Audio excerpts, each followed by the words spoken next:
Then, now, and forever.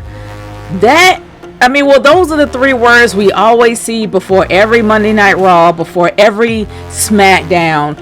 That is something that we still see today, even when it starts. But this morning, my suspicions of this company started to come to a head, especially after I saw this article that just pulled up on Twitter. And I do believe that it was around 11:30. And honestly, I was shocked. My friends in Club Atlantis were shocked. We all were shocked.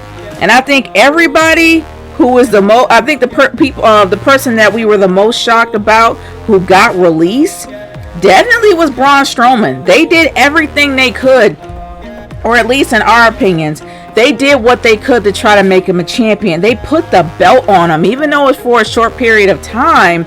This guy was going to be pushed to the moon, and then all of a sudden they got rid of him. Aleister Black, let's be honest, we kind of saw this coming.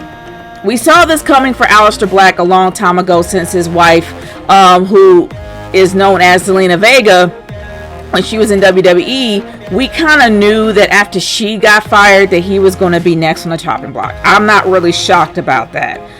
Lana, there was only a matter of time. Like, it was only a matter of time before they get rid of her. They really were starting to, they couldn't find anything to do with her. I wouldn't be surprised if they were bitter about Rusev leaving.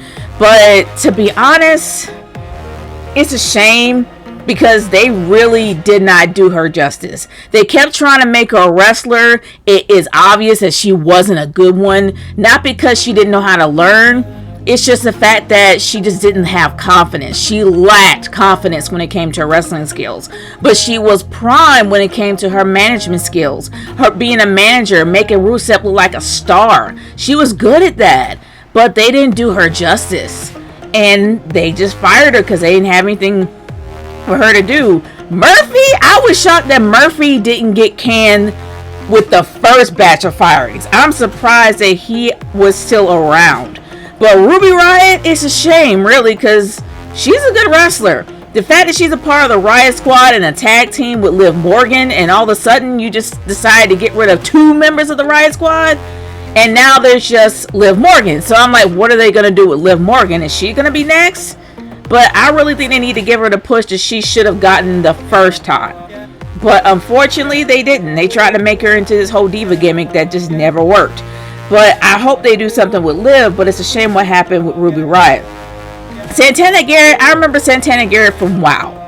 And Santana Garrett was definitely, a true 100% true blue babyface.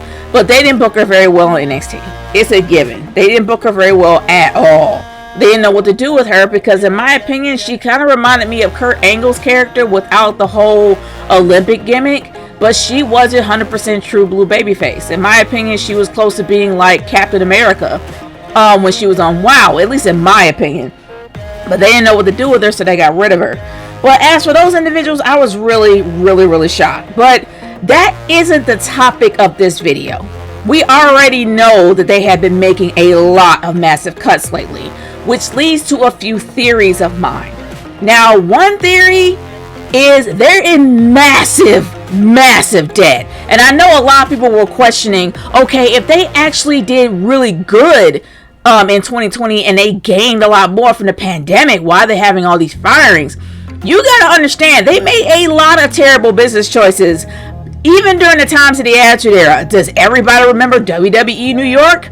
Does everybody remember that failure of a restaurant? And in my opinion, that location is a failure in itself, because I think that Britney Spears had a restaurant there and that failed. I think that whole, I don't know who's there now, but back then it was considered cursed.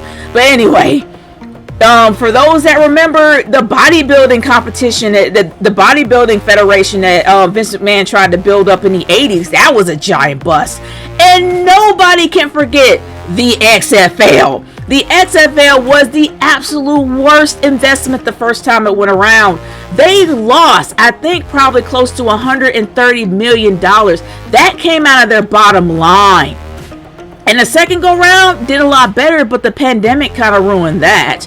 So I'm not going to really blame Vince there, but let's be honest, don't you think it's a bit suspect the fact that this man took money out of the shareholders funds from the stocks, and he funded the XFL instead of using what's coming from the company? Don't you think that's a bit suspect? And the fact that he didn't tell the shareholders what he was doing? And that's actually common knowledge. I'm not making this up. This is common knowledge, and it's probably a lawsuit that's still continuing to this day. And a bunch of shareholders did get together, and they actually are trying to sue because of this.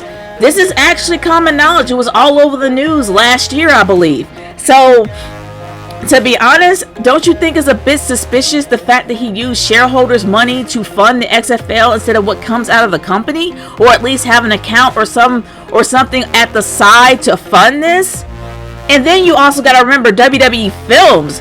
WWE Films only came out with maybe a few movies, and yeah, some of them were hits, but they haven't really did anything since then. It's nearly defunct, in my opinion.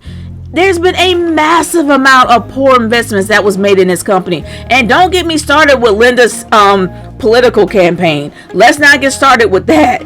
But at the end of the day, there was a lot of money and a lot of debt that was built up over the years. And I wouldn't be surprised if they're still paying it off and they had to fudge the books to make everything look positive. I wouldn't be surprised if that's actually happening.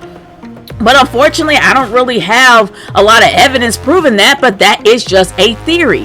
And like I said, it is a theory, and a theory nonetheless. I am not saying it is confirmed or factual or whatever, but some of the things that I have stated actually are common knowledge, as well as have been reported on. So I would not be surprised if WWE is in a massive amount of debt, and they are still paying that debt off. Which also leads to my second theory, and a lot of people are predicting this, and I believe that WWE is going up for sale soon. Who is going to be buying it? I have no idea. But they have been shopping around for some billion-dollar companies to buy their product. And I wouldn't be surprised if they're looking for a sports company to take over.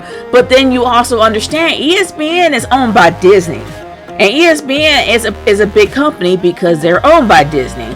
I don't think Fox wants anything more to do with them. That's just my own opinion on that. And that's just my dog. But anyway, the fact is that I really would not be surprised if they are going to sell their company soon and just put everything up for sale in order to possibly not so much make ends meet, but pay off a lot of debts. It doesn't make any sense that they're so successful for them to be making these massive budget cuts if it wasn't something that they're paying off. And in my opinion, they just did not put everything together. They were very bloated starting off, and when the Attitude Era did so well, I'm not really sure if they thought long term about certain things, about how much spending was going on. I don't think they actually put a lot of emphasis on long term, maybe short term, but not long term. And now they're paying the price for that. And also, can we not forget the massive amount of bonuses that they gave their superstars in order for them to stay on the brand? They paid them millions upon millions, hundreds of thousands of dollars, maybe millions in bonuses to keep them there. And that is biting them in the butt. I'm sorry, it is. Instead of letting them go and letting them go to other companies and grow as an actual performer, they were being selfish, and they tried everything they could to keep their talent there when they couldn't afford it. So I wouldn't be surprised if that's part of it. So my first theory is they're in debt, massive amounts of debt, and the only way they're paying it off, or going to pay it off, or whatever's remaining of it off, is the second theory. They're gonna sell the company. Titan Towers, everything, anything that reminds you of WWE, they're going to sell it to the highest bidder in order to pay off massive debts that nobody knows about. But that is a theory, and no, I'm not going to be quoting MatPat. But honestly, it would be really a shame what will happen to WWE if they sell. Because if they sell to Disney or any particular brand, they're going to make it into their own brand, and it won't be the same. People are like, well, it'll be better. It won't be under Vince's wing.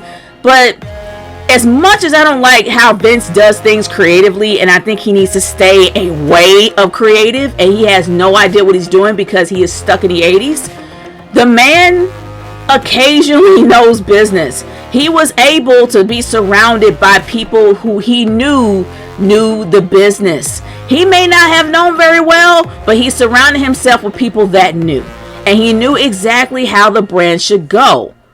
But yeah, he is a bit out of touch, and I think that he's not even in control anymore. I think that not Tony Khan, but the other Khan, you know what I'm talking about, he's actually running the company now. So there's a good chance that they might sell it out. They might just sell the company to the highest bidder. And when that happens, that will be a shame, and it'll definitely change the game in the wrestling world. In my opinion, it might be better if the WWE is sold, because that will open up a lot of avenues for a lot of wrestlers to go to, and maybe you'll bring back the territories. Who knows? But right now, WWE has a stronghold on the game. But when they sell it, it's fair game.